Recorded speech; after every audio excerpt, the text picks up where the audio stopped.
Bienvenidos a Rumbo Misiológico. Esta es la séptima presentación en la serie El Gran Conflicto. El tema de hoy es Motivados por la Esperanza. El versículo de referencia se encuentra en Isaías 25:9, que dice: Se dirá en aquel día, he aquí, este es nuestro Dios. En él hemos esperado y él nos salvará. Este es el Señor. En él hemos esperado. Gocémonos y alegrémonos en su salvación. En el versículo anterior, la expresión hemos esperado aparece dos veces.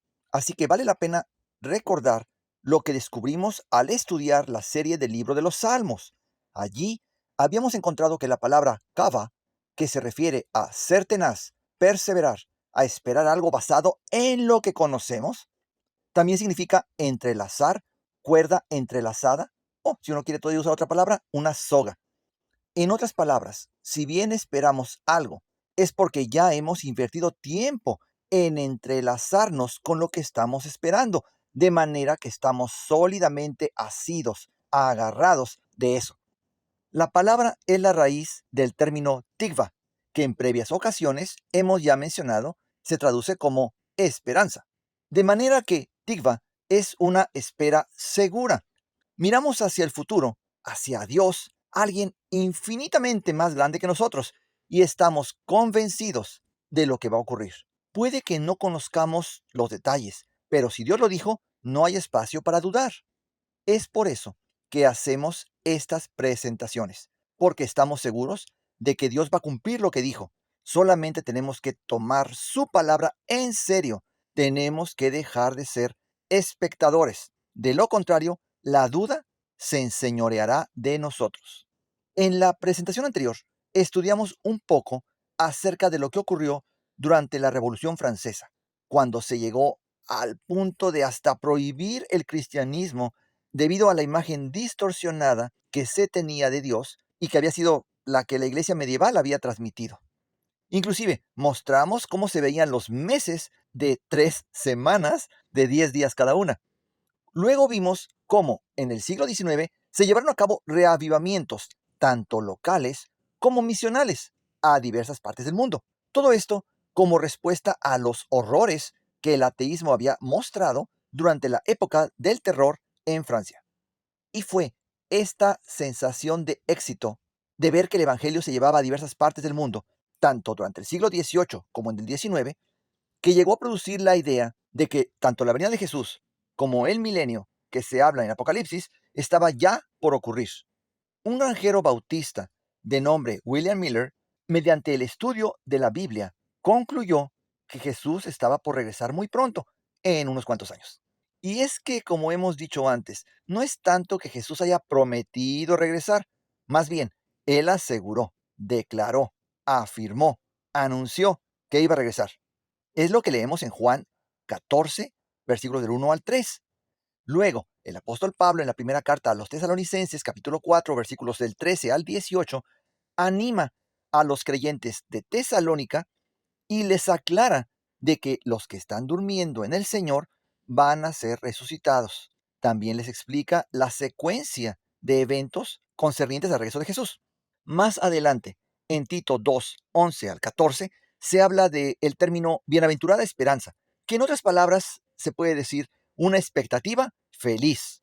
Y claro, si vivimos en un mundo en el que hay problemas, dolor, muerte, todo esto resultado de la separación de Dios, ¿cómo no vamos a estar ansiosos de que Él regrese y restaure todas las cosas a como fueron creadas originalmente? Lo que leemos en Génesis 1 y 2.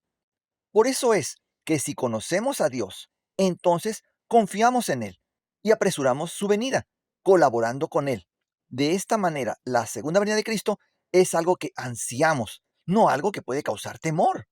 Sí, en el español del siglo XXI, expectativa es el saber que algo va a pasar y estar aguardando a que ocurra.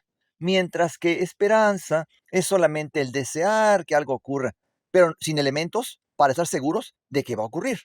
Por eso insisto en que usemos la palabra tikva o la palabra expectativa en lugar de solo esperanza. Si Dios lo dijo, no hay razón para dudar. Al leer la Biblia, nos damos cuenta de cómo es que va a ser el regreso de Jesús, plenamente visible, con un gran sonido, produciendo una gran conmoción, nada parecido a la primera venida. Aquí, en lugar de que sea algo discreto, va a ser algo muy notorio, de manera que todo ojo le verá. Como hemos visto previamente, la iglesia cristiana primitiva dio paso a la iglesia post-apostólica y luego a la iglesia romana.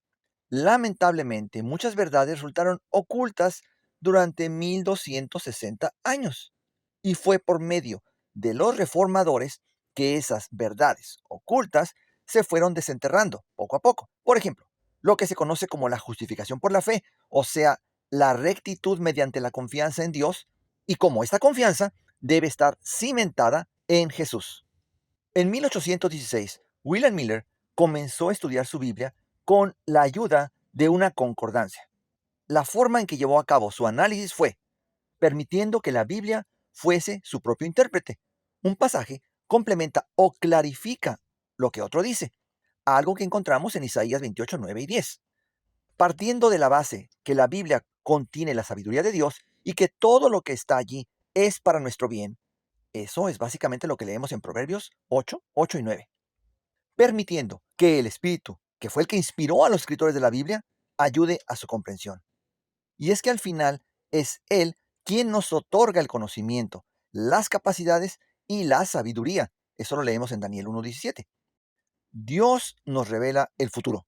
Lo que Él dice es verdad y es confiable. Eso también lo leemos en Daniel 2:45. Aún los profetas revisaron lo que otros profetas habían indicado. ¿Por qué? Las profecías se complementan una a la otra. Eso también lo leemos en 1 de Pedro 1, 10 al 11. Al leer, escuchar y hacer lo que la Biblia nos indica, incrementa nuestras bendiciones. Eso lo leemos en Apocalipsis 1, del 1 al 13. Es allí donde aprendemos que no consiste solamente en leer la Biblia, sino también hay que compartir las bendiciones de Dios con otros. Y es que la profecía afirma nuestra confianza en Dios, animándonos a colaborar con Él, de manera que disfrutemos el ser sus instrumentos de bendición. Estudiar profecía solamente para satisfacer nuestra curiosidad y sentirnos seguros desafía el propósito de Dios y nos deja con un falso sentido de seguridad. O sea que el estudiar los símbolos proféticos a fin de captar el mensaje tiene el propósito de que compartamos ese mensaje. La profecía también nos proporciona advertencias, guía e instrucciones especiales. A menudo se entiende mejor cuando ocurre de manera que nuestra confianza en Dios crezca. William Miller comenzó estudiando la Biblia en 1816. Se dio cuenta que los eventos profetizados en el pasado se cumplieron de manera precisa. Esto incluía la primera venida de Jesús y por lo tanto su segundo advenimiento también debiera de seguir el calendario de Dios. Llegó el momento en el que encontró el periodo profético más largo de la Escritura. Daniel 8:14 habla de 2300 días, los cuales, siguiendo el principio de día por año, vendrían a ser 2300 años. Y aquí viene lo bueno, porque al final de este periodo, dice la Biblia en español, el santuario será purificado. Aparentemente esa traducción está correcta. El problema es que la palabra no es eso. La palabra allí es sadek o sadok, que no significa purificar, sino hacer recto, hacer justo. Por lo tanto, la mejor traducción sería que el santuario iba a ser vindicado, que sería restaurado a su estado correcto. Pero debido a que la creencia general era que la tierra y el santuario eran la misma cosa, el pensar que iba a ser purificada, entonces les llevó a la conclusión de que Jesús iba a regresar a la tierra. Sí, un pequeño error de traducción causó un gran problema. Ahora, solo restaba determinar cuándo es que iba a comenzar este periodo. En Daniel 9:24, el ángel le dice al profeta que de las 2300 tardes y mañanas hay 70 semanas, o sea, 490 años, que están determinadas o cortadas para su pueblo, o sea, para los judíos. Luego subdivide esas 70 semanas en 7 más 62, o sea, 69, más una, y agrega, refiriéndose a la última semana, que allí sería cuando el Mesías sería asesinado y el sacrificio cesaría. Además, se confirmaría el pacto con muchos. Tras estudiar la historia, William Miller se dio cuenta que al agregarle 69 semanas al año 457 a.C., que fue cuando se emitió el decreto definitivo para reedificar Jerusalén, el cálculo llevaba al otoño del año 27 después de Cristo, cuando Jesús fue bautizado y recibió el ungimiento del Espíritu Santo, lo cual correspondía con el ungimiento del Mesías que se menciona en la profecía de Daniel. Ahora, William Miller ya contaba con la fecha donde comenzaba la profecía de los 2300 días. A propósito, ¿para qué fue ungido Jesús? Sino para su misión. ¿Nosotros deseamos el ungimiento del Espíritu Santo? Si queremos ese ungimiento, es para cumplir la misión que se nos ha encomendado. El ser ungidos por el Espíritu es para fortalecernos al llevar a cabo esta labor de alcanzar a otros con las buenas nuevas. Tras 2 años de estudio, William Miller concluyó que Cristo regresaría a nuestro planeta en más o menos 25 años. Cabe señalar que ahora que ya tenía ese conocimiento, no estaba muy animado a compartirlo. Eso ocurre a menudo con muchos que estudian la profecía bíblica por curiosidad. Tal comportamiento es autodestructivo. Para mayor información, revisen la segunda presentación de esta serie. Afortunadamente, Dios es muy paciente con nosotros, así que llegó el momento en el que Miller aceptó ser agente de Dios y comenzó a divulgar lo concerniente a la segunda venida de Cristo. Ahora recordemos que esto fue una mala interpretación. Cristo no iba a regresar a nuestro planeta. Sin embargo, como en el caso del apóstol Pablo, cuando siguiendo los consejos de la iglesia de Jerusalén fue al templo, allí fue arrestado y privado de su libertad por el resto de su vida, Dios trabajó con William Miller y sus seguidores. Como vamos a ver más adelante, los mantuvo animados, ansiosos, motivados por medio de esta expectativa feliz. Es por medio de entrelazar nuestras vidas con nuestro Padre Celestial que somos realmente motivados y sostenidos ante cualquier desafío que encontremos en esta vida.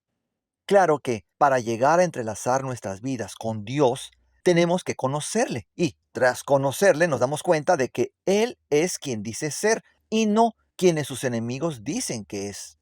Cuando entrelazamos, Tikva, nuestra vida con Dios, estamos siendo parte de este proceso de vindicar su carácter, su nombre. La Tikva, o sea, el esperar en Dios, es una manifestación de una confianza, una fe viva.